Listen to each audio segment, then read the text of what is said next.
what I'm really examining here now is a 5-inch bar, a 4-inch bar, a 3-inch bar, a 2-inch bar, a 1-inch bar, and a 1/2-inch bar. So it says if I took the 5-inch bar, I could get it up to a Rockwell C hardness on the outside of that level, but down on the inside, its hardness would be dropped way down. If I take a smaller bar, I could harden it to a Rockwell C hardness level almost through the entire bar. An intermediate size bar, let's say one that's like this, a bar that's that wide, then I would have a hardness distribution that looks like that. So I never can get the material hardened to the very center, exactly the hardness I want. So how are we going to describe this? Well, we could take a lot of cylindrical bars and keep on quenching them at different rates until we got exactly what we wanted, and say from this cylinder series, this particular piece of steel has a size that will harden exactly to the center. It would be called the ideal diameter for that steel. But we have to run many, many tests to do this. And in recent years, even in my time, there was a man named Walter Jominy, who was at one time president of ASM, who developed a test, and this particular test is called the Jominy hardenability test. And it saves us oh so much time, and so we have to learn how to use it. And we use a tank, and this particular tank is called a Jominy hardenability tank. It's a very simple thing. It's just a tank in which we can spray some water. We have a water supply that comes in here. We have a valve that we can adjust as a quick opening valve, and we have the capability of changing the water flow so that the water level will go, the water spout that comes out of this will go to a height of about 1 inch above the orifice. And we use a specimen, which is a 1-inch diameter specimen with a little washer on top to keep it from falling through that bracket on which we put it. And we take the specimen with its washer, put it in the furnace, heat it up above the eutectoidal temperature, get it into the austenitic range, drop it into this little section, open the quick opening valve, and water sprays against the bottom of this thing and quenches it. And since the water is rushing across it, it's about the most severe quench we can get. When we're all through with that, we take that particular bar and we slice it on one side because we have to get rid of something called a decarburized layer. If you put a piece of steel in a furnace that has an atmosphere in it that's just regular atmosphere, it is an oxidizing atmosphere, then the surface of this material is going to change to iron oxide. And the carbon that's there is going to endeavor to try to reduce the iron oxide. So the very surface of the material is going to be reduced from the carbon content that you think you have in it to a lower carbon content. And now I have to presume that when I'm in manufacturing, I'm going to control the atmosphere, so I grind off that little surface, that decarburized surface, and I develop a hardness which is along the length of the bar, and I get a distribution that looks like this. This is the Jominy hardness bar. We started taking the tests near the end that had the high severity quench, and as we move along the bar, we actually take the hardness in increasing steps, increasingly larger steps. And we find that at the very surface of this particular bar of steel, we had a hardness that's up here around 60, and the hardness begins to drop off, and it drops off actually pretty radically.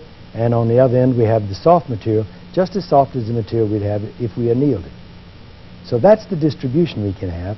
But what it tells us is, if we have the maximum severity of quench, or as the material quenched as much as we possibly can, then we have a depth of penetration in here, let's say above hardness of 58, that will go for, let's say, 1/8 of an inch or 3/16 of an inch or whatever that is. So we can describe exactly how deep we can harden the steel. We can put that in an ideal diameter equivalency. That is, there are charts and ways to do this. And when we do that, we can describe the Jominy results in terms of a bar size that you could harden just to the center, to the structure you wanted, if you decide to do that. Well, we've run through a fair amount of material now, and I'm trying to say to you that heat treatment is a pretty easy thing to accomplish. But when I say that, I almost have to say it with my tongue in my cheek, because if you do something wrong, you can't possibly get the right result. And let's look at it this way. Let's suppose we went to the iron-carbon transparency of the iron-carbon diagram now and examined what would happen if we had a 35 carbon steel and we went from a temperature, room temperature, up to there, in between this line and that line. We're going to have a mixture of alpha iron and austenite.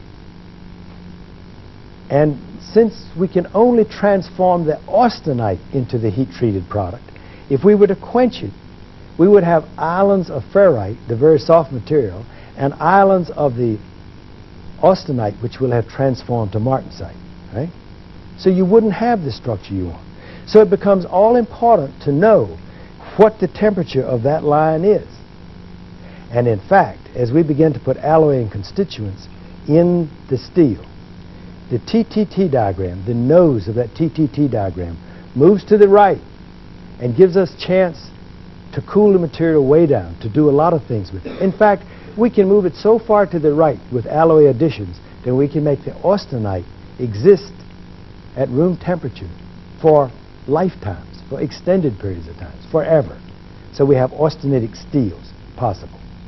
But we can make the austenite be retained at, say, room temperature or near room temperature for extended periods of time, this being in a matter of minutes or hours, and then lower the temperature and get a transformed product.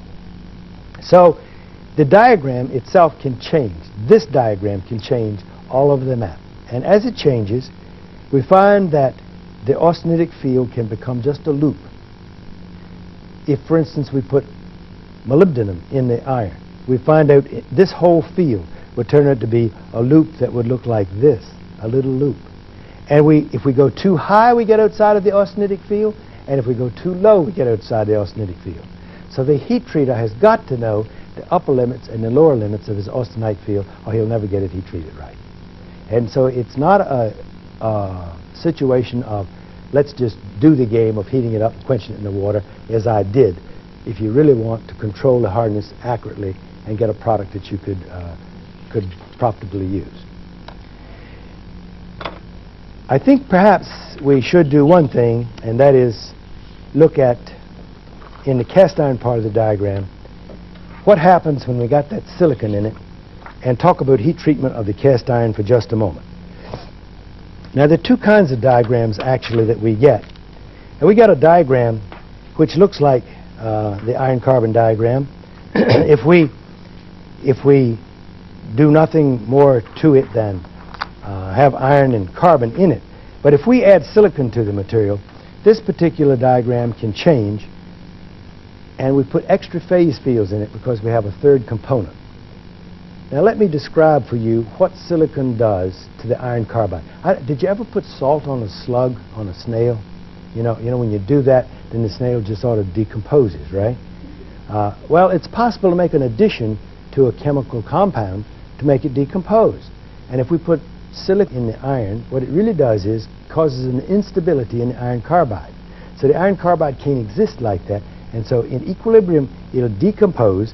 And everywhere in this plot that we show cementite, then instead of having just cementite, we're going to have austenite. If it were in complete equilibrium, we would have austenite plus carbon plus graphite. If we move through that field very rapidly, so if we take the silicon-bearing iron, say up to, say 1.5% silicon, up to 2% silicon is what we find in gray cast irons, and we quench it from the liquid state all the way to room temperature very rapidly, we'd have white cast iron, just like it would be if we had nothing in it but carbon. It'd be white, brittle, not much use. But if we reheat that material back up to this temperature in a solid state now, into the austenitic range, then the Fe3C that's existing, because we captured it by quenching, is going to decompose, and we're going to wind up with graphite and austenite. Except now the graphite won't be in flakes, it'll be in little round nodules. And since the little round nodules don't occupy as much space in the whole structure, then when you try to bend it, you have more metallic material connecting it, and it becomes malleable. And so malleable cast iron is cast iron that has 2% silicon in it, or some silicon in it, which we rapidly quenched and then heated back up to this temperature, And when we get it back up to this temperature, we have malleabilized it or caused the graphite to exist, but exist in little round spheroids or nodules called tempercarbon. There are all sorts of designs, limits that we can place on that, but that's the way you make malleable iron. And as time progressed, back in the 40s, we learned how to take this particular material and make an addition. Actually, the addition that we want to make is magnesium to the iron, and we find out we can change the stability of the graphite so that it will occur very rapidly, and as we cast the material, the graphite now comes out in little nodules and instead of in flakes, and we call this material ductile iron. So we have ductile iron, which is a cast iron. We have malleable iron, which is a cast iron. We have just regular gray cast iron, which is a cast iron. And all of these materials can have perlite in them because the austenite that exists at this temperature, just above the 1333 degree line, if we cross that line slowly, this phase, which is in equilibrium now with the Fe3C, or with the graphite, is going to change into perlite. And so we can have perlitic malleable irons. You can have perlitic gray irons. If you quenched it from that point, the perlite would turn into martensite. So I could have a martensitic malleable iron or a perlitic malleable iron. And so the name of the game is that you couple the steel diagram and the iron diagram, the cast iron diagram, all together. Always you will have that little teeny element in it that's called perlite, which is characteristic of steel. A time temperature transformation curve, or TTT diagram, shows that in isothermal transformation, structure depends on temperature and time. Jominy hardenability tests describe how deeply a steel will be hardened. Hardness is highest at the quenched end of the test bar and lowest at the opposite end.